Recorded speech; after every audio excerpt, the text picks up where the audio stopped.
तो दोस्तों आज मैं एक्सप्लेन करूंगा एक जापानीज अर्बन लेजेंड और फोकलोर पर बेस्ड काफी बढ़िया हॉरर मूवी को जिसका नाम है कुचिसाकी ओना यानी कि स्लिट माउथ वुमन या फिर कार्व्ड।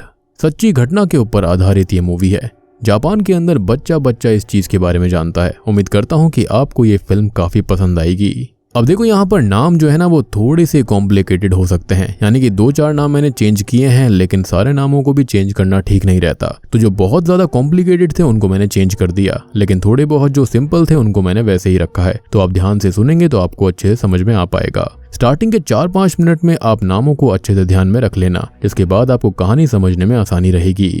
बाकी एंड में जो असली पत्ते खुलते हैं वो काफी भयानक हैं और मैंने असली घटना को, सच्ची घटना को और अर्बन लेजेंड वगैरह को भी एंड में डिस्क्राइब किया है। तो एंड तक देखना, आपको देखने में मजा आएगा। और हाल ही में ही मैंने एक्सप्लेन किया है ब्लैक मोल्ड फिल्म को, अगर आपने नहीं देखी है जाकर देख लेना। और नेटफ्लिक्स के ऊपर हाल ही में ही सच्ची घटना पर आधारित एक मूवी आई है जिसका नाम है द डिलीवरेंस, उसको भी एक्सप्लेन किया गया है। उसका लिंक आपको नीचे डिस्क्रिप्शन, पिन कॉमेंट दोनों में मिलेगा। तो चलिए अब बिना किसी देरी के चलते हैं सीधा वीडियो की तरफ। तो मूवी की शुरुआत में लोगों को कुचिसाकी ओना के बारे में बात करते हुए दिखाया जाता है। लोगों का कहना था कि कुचिसाकी ओना एक लंबी लेडी है जिसके लंबे रेशमी बाल हैं और वो एक लंबा कोट भी पहनती है और उसका फेस उसके कानों तक कटा भी हुआ है और उसे छिपाने के लिए वो एक मास्क को पहनती है। लोगों का ये भी कहना था कि वो शाम 5 बजे के बाद आती है और बच्चों को उठाकर ले जाती है। जिसके बाद हम जॉन को अपने दोस्तों के साथ देख पाते हैं और वो अपने दोस्तों को बताता है कि कुचिसाकी ओना बच्चों से ये पूछती है कि क्या वो सुंदर है और फिर वो अपना मास्क हटा देती है और फिर वो बच्चों को उठाकर ले जाती है। यहाँ पर जॉन ने कुचिसाकी ओना के ऊपर काफी रिसर्च करी हुई थी और सारी रिसर्च एक नोटबुक में मेंशन होती है। खैर फिर हम सैरा और उसके पिता हिडियो को देखते हैं और वो भी कुचिसाकी ओना के बारे में ही बात कर रहे थे। फिर हम काजुको और उसकी बेटियों यूकी और मीसा को देखते हैं जो कि कुचिसाकी ओना के बारे में बातें कर रहे थे। अब सीन शिफ्ट होकर सीधा सैरा की फ्रेंड मीका और उसकी माँ मायूमी पर आता है। मायूमी मीका के ऊपर हाथ उठा देती है क्योंकि वो कुचिसाकी ओना के बारे में बात कर रही थी और मायूमी के मारने की वजह से मीका के फेस पर चोट भी लग जाती है। अब यहाँ से सीन सीधा स्कूल की तरफ जाता है और स्कूल के अंदर हम टीचर कोयोको को देखते हैं जो कि क्लास में बैठी हुई लड़कियों को घर भेज देती है। फिर हम नोबोरो को देखते हैं और वो भी वहाँ पर एक टीचर होता है। खैर कोयोको ऊपर छत पर चेक करने जाती है और नोबोरो क्लासरूम्स चेक कर रहा था और क्लासरूम में उसे कुचिसाकी ओना की एक ड्राइंग मिलती है जो कि स्टूडेंट्स ने बनाई थी कि तभी एक बहुत बड़ा अर्थक्वेक यानी कि भूकंप वहां पर आता है और सब कुछ हिलने लगता है। नोबोरो कुचिसाकी ओना की आवाज भी सुन पा रहा था और सीन एक पुराने घर में शिफ्ट होता है जिसके अंदर एक दरवाजे को कपड़े की हेल्प से लॉक करा गया था और यहाँ पर कुचिसाकी ओना अपनी सीजर से उस कपड़े को काट देती है और बाहर आ जाती है। अब 3 बच्चे एक पार्क में कुचिसाकी ओना को देखने आए थे लेकिन उन्हें वहां पर कोई भी नहीं दिखाई देता कि तभी कुचिसाकी ओना पीछे से आकर एक लड़के को उठाकर पकड़ लेती है और बाकी 2 लड़के ये देखकर भागने लगते हैं और जब वो पीछे देखते हैं तो ना तो पीछे उनका दोस्त होता है और ना ही कुचिसाकी ओना, बस वहां पर जमीन पर उनके दोस्त की कैप पड़ी हुई थी। खैर इसके बाद सीन शिफ्ट होता है और अगले दिन स्कूल में एक मीटिंग रखी गई थी जहां पर सारे टीचर्स और बच्चे मौजूद थे।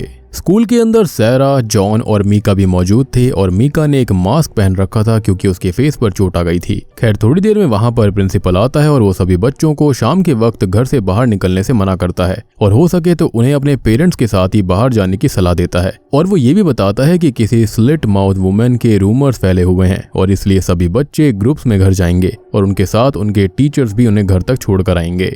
अब इसके बाद सीन सीधा क्लासरूम में शिफ्ट होता है जहां पर मीका को उसकी क्लास की लड़कियां उसके मास्क की वजह से तंग कर रही थी। तो सैरा आकर उन्हें रोकती है और वो उसके मास्क के पीछे मीका के फेस पर लगी चोट को देखती है कि तभी वहां पर कोयोको आ जाती है तो सभी अपनी अपनी जगह पर बैठ जाते हैं। फिर स्कूल के बाद कोयोको अपने ग्रुप के सभी बच्चों को उनके घर तक छोड़ने जाती है और सभी बच्चों के पेरेंट्स उन्हें घर ले जाते हैं। सैरा भी अपने घर चली जाती है और अब बस मीका ही बची हुई थी और वो दूर खड़ी थी तो कोयोको उसके पास जाकर ये पूछती है कि वो वहां पर क्यों खड़ी है कि तभी वहां पर मीका की मॉम मायूमी भी आ जाती है लेकिन मीका उसके साथ नहीं जाना चाहती थी, इसलिए कोयोको कहती है कि वो बाद में मीका को घर छोड़ देगी। तभी हम नोबोरो को देखते हैं जो कि सभी बच्चों को उनके घर छोड़कर वापस आ रहा था और उसे फिर से कुचिसाकी ओना की आवाज सुनाई देती है तो वो उस आवाज का पीछा करने लगता है। अब तभी एक झलक हम मायूमी की देखते हैं और फिर कोयोको और मीका पर सीन शिफ्ट होता है और मीका यहाँ पर कोयोको को अपने फेस पर लगी चोट दिखाती है और बाकी चोटें भी दिखाती है जो कि उसकी माँ की वजह से उसको लगी थी। यहाँ पर मीका कहती है कि वो अपनी माँ से नफरत करती है, तो कोयोको ये बात सुनकर उस पर गुस्सा करती है और मीका वहाँ से भागने लगती है और ऐसे ही एक गली में पहुंच जाती है और कोयोको भी उसका पीछा कर रही थी और गली तक आ गई थी। वो देखती है कि कुचिसाकी ओना ने मीका को पकड़ लिया है और उसके पास एक सीजर भी है। कुचिसाकी ओना अपना मास्क निकालती है और अपना फेस दिखाती है जो कि एकदम फटा हुआ था। यहाँ पर कोयोको फ्रीज हो जाती है क्योंकि ऐसा उसने कभी नहीं देखा था और कुचिसाकी ओना उसके पास में से ही मीका को उठाकर वहां से निकल जाती है। अब इसके बाद वहां पर पुलिस आ जाती है और उस जगह को सील कर दिया जाता है। कोयोको से पूछताछ करी जाती है कि ये किसने किया, तो वो उन सभी को कुचिसाकी ओना के बारे में बताती है कि तभी वहां पर मायूमी आ जाती है यानी कि मीका की मदर, और वो जोर जोर से रोने लगती है।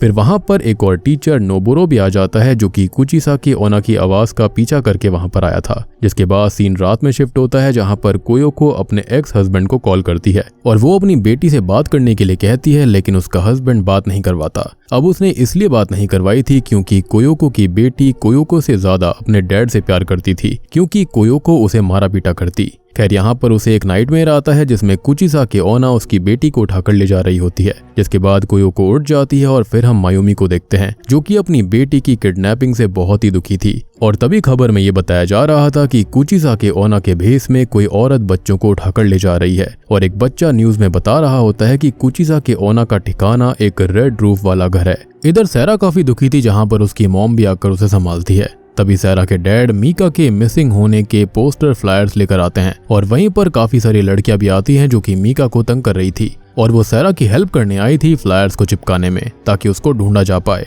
फिर हम कोयोको को देखते हैं जिसे मीका की किडनैपिंग की वजह से टेम्परेरीली सस्पेंड कर दिया गया था। अल्टीमेटली वो उसकी टीचर थी और वो उसके साथ ही गई थी।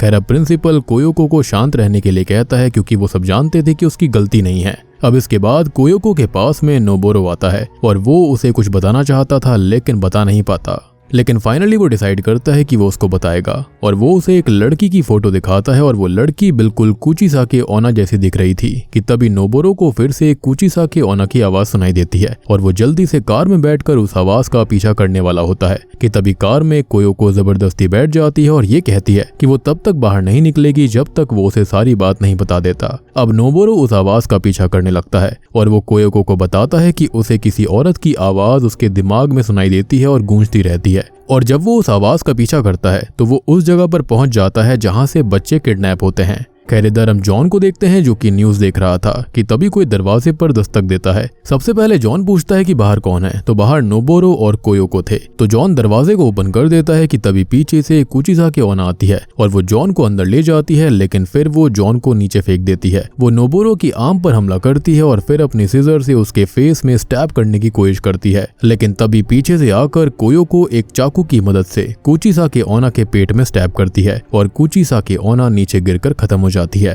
अब नोबोरो जॉन को संभालता है और कोयोको ये नोटिस करती है कि जिसे कोयोको ने खत्म किया था वो कुचिसाकी ओना नहीं बल्कि वो तो काजुको योशिदा थी जिसको हमने शुरुआत में देखा था, जिसकी 2 बेटियां भी हैं। इधर युकिको और मीसा अपनी माँ का इंतजार कर रहे होते हैं और कोयोको और नोबोरो काजुको के घर जा रहे थे ताकि उन्हें वहां पर शायद मीका मिल जाए। खैर रास्ते में वो जॉन को उतार देते हैं और जाने से पहले वो उन दोनों को अपनी रिसर्च वाली नोटबुक दे देता है। फिर वो दोनों काजुको के घर जाते हैं और कोयोको काजुको की बच्चियों को देखकर बहुत दुखी हो जाती है कि उसने उन दोनों की माँ को खत्म कर दिया। बाद में नोबोरो कोयोको को बताता है कि उन बच्चियों के पिता शाम तक घर वापस आ जाएंगे। फिर वो कोयोको को उस फोटो वाली औरत के बारे में बताता है कि वो असल में उसकी माँ है। जब नोबोरो छोटा था तो उसकी माँ उसे, उसके भाई और बहन को मारा पीटा करती थी, लेकिन एक दिन वो तीनों ही गायब हो गए और उसके कुछ ही समय के बाद में कुचिसाकी ओना वाले रूमर शुरू हो गए थे। वो बताता है कि शायद वो उसकी माँ ही है जो कि बच्चों की माँ को पजस करती है और फिर उनकी ही हेल्प से बच्चों को किडनैप करती है। वो शायद से कुचिसाकी ओना है ही नहीं बल्कि खाली वो उसका दिखावा करती होगी। खैर तभी अचानक से नोबोरो को फिर से कुचिसाकी ओना की आवाज आती है और वो दोनों ही कार में बैठकर उन आवाजों का पीछा करने लगते हैं।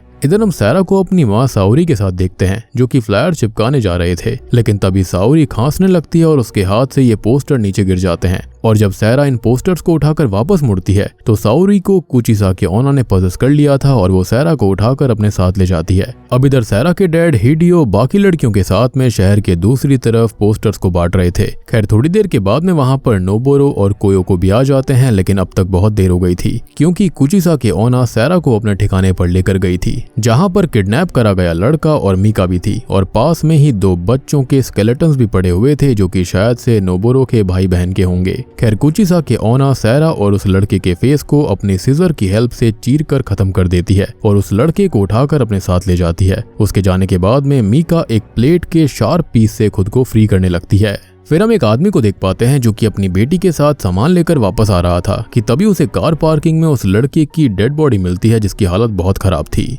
इधर मायोमी के घर पर हम कुछ ऑफिसर्स को देखते हैं जो कि उनके घर के फोन को टैप कर रहे थे। तभी मायोमी एक ऑफिसर से उस लड़के के बारे में पूछती है तो वो ऑफिसर बताती है कि वो उस एरिया की छानबीन कर रहे हैं। खैर अब जो मायोमी होती है वो थोड़ी देर खुली हवा में बाहर टहलने का बहाना बनाकर अपनी कार में बैठकर मीका को ढूंढने चली जाती है और इधर हिडियो उन 3 लड़कियों के साथ वापस आ रहा होता है और उन्हें रास्ते में एक पार्क के पास एक लड़की दिखाई देती है तो उनको लगता है कि वो मीका होगी, तो वो उसके पीछे जाते हैं और हिडियो ये देखता है कि वो लड़की सैरा थी जिसके फेस को चीर दिया गया था। इधर जॉन से डिटेक्टिव पूछताछ कर रहे होते हैं। पहले तो जॉन उन्हें कुछ नहीं बताता लेकिन बाद में वो उन्हें सब कुछ बता देता है। अब नोबोरो और कोयोको भी कार के रेडियो में सैरा के बारे में सुनते हैं और आगे पुलिस चेकिंग भी हो रही थी तो नोबोरो अपना ड्राइविंग लाइसेंस दिखाता है और कोयोको उस ऑफिसर से सैरा के बारे में पूछती है तो वो बताता है कि उसकी हालत खराब है लेकिन वो बच जाएगी। खैर अब ये दोनों मिलकर कुचिसाकी ओना के ठिकाने को ढूंढने की कोशिश करने लगते हैं और फिर कोयोको जॉन की रिसर्च बुक को पढ़ता है जिसके अंदर जिक्र था कि कुचिसाकी ओना को खत्म नहीं किया जा सकता और वो एक पुराने घर में रहती है जिसकी छत लाल थी।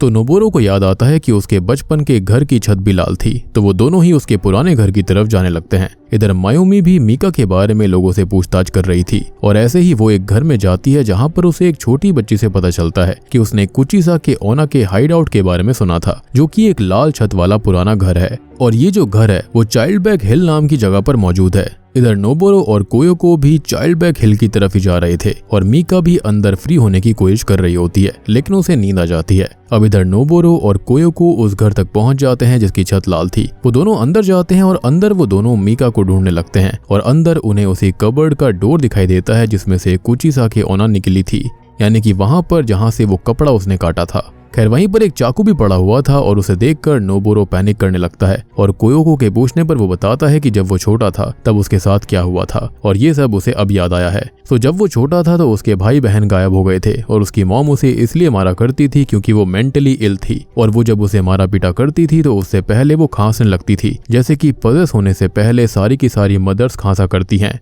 खैर एक दिन नोबोरो की माँ ने उसे बहुत पीटा था। तब ये देखकर नोबोरो की मॉम ने एक चाकू उठाया और नोबोरो के पास आई। पहले नोबोरो को लगा कि वो उसे मारने वाली है लेकिन वो नाइफ नोबोरो को देखकर उसे मारने को कहती है और बोलती है कि वो उसका सर काट दे वरना वो फिर से वापस आकर उसे खत्म कर देगी। पहले नोबोरो नहीं मानता तो फिर से नोबोरो की मॉम अपना कंट्रोल खो देती है और एक सीजर उठाकर नोबोरो के ऊपर हमला करने लगती है और फिर नोबोरो उस चाकू की मदद से अपनी माँ के ऊपर हमला करता है और ऐसे उसकी मॉम को उसके फेस पर वो कट मिल जाता है और इसलिए इस मूवी का नाम स्लिट माउथ वुमन है। अब नोबोरो उसके पेट में वो नाइफ स्टैब करके उसे खत्म कर देता है। फिर नोबोरो ने अपनी मॉम की डेड बॉडी के फेस के ऊपर मास्क पहनाया और उसे एक कोट से ढक दिया था और सीजर्स उसके पास पहले से ही थी। फिर उसने अपनी माँ की बॉडी को उस कबर्ड में छुपा दिया था और ऐसे उसकी मॉम कुचिसाकी ओना बन गई, यानी कि वो कर्स उस पर चढ़ गया था। और अब आपको समझ में आया होगा कि जब भी कोई मॉम पजेस होती है तो उसके पास लंबा कोट कैसे आता है, बाल लंबे कैसे हो जाते हैं, फेस पर मास्क क्यों होता है और वो कट कहाँ से आया।